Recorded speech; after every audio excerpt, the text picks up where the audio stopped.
And we need to resolve the problems with distributed generation. And that's where the smart grid, smart techniques have to come in very early. There are technical issues, there are commercial issues. So on the technical side, remember we had a blackout last year. We are still looking forward to receiving the final report, but that's not what I am going to say. This blackout, this is the diagram. On the horizontal axis, it's the time. Vertical axis is the frequency. Frequency means the speed of the system, speed of rotation of the generators. So as you see, most likely this graph ends in 1 second. So the speed of the system increased and then started going down. And at one point, it went out of control and everything stopped. And everything stopped how soon? In less than 2 seconds. In less than 2 seconds from the first event, it was all over. Now, of course, the initiating event is, and the subsequent events are, of course, textbook cases. But the country does not have a textbook power system. And why do I say that? Because if we want a power system to be resilient, to give us a reliable supply, it must be robust and flexible. There should be redundancy. It should be smart, and it should be able to recover fast. So do we have those?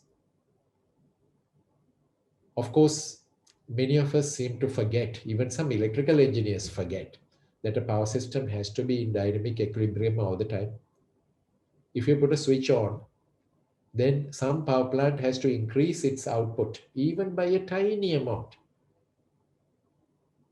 to get your lamp to glow. But it takes 5 seconds for a power plant to open its valve. But your lamp glows immediately. So therefore, there has to be stored energy in the system. So if we do not have enough stored energy, then the system is weak. That's what I say in this diagram. We'll move on. So why I say the Sri Lanka system is weak and we should work towards getting it smarter and stronger, because it is not smart at the moment. Although apparently, particularly if you live in Colombo, the number of hours of outage per year is about less than 10. It's very low. But that doesn't mean that everybody enjoys the same reliability elsewhere in the country. So even minor disturbances cause frequency variations. And the traditional approach is to strengthen, to raise the inertia by larger, faster generations and more reserve spinning. But of course, on this front, Sri Lanka missed the bus. Because when the rest of the world was building larger, stronger, faster generators, which are now supporting more and more renewables, Sri Lanka was building smaller and more environment-friendly renewable energy power plants. Initially Mahaweli, Kalani, Walave, and thereafter mini hydros, wind and solar.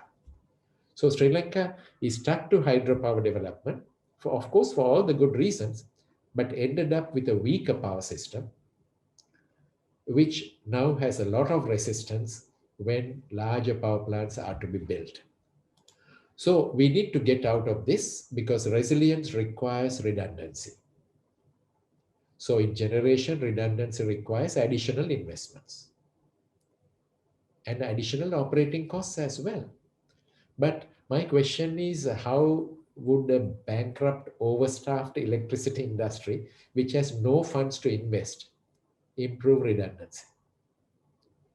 So therefore, although the textbooks say that you must have so much of surplus capacity on the system, number one, there is probably no capacity available because we did not build the correct type of power plants. And secondly, even if you have the power plants, to run them, to make up for the redundancy requirements, it needs money. And the operations engineer has been told very clearly, your fuel budget for today is this. So it could very well be that we run our power system very frequently under very tight conditions. So we need to come out of this, and that needs money and effort and determination.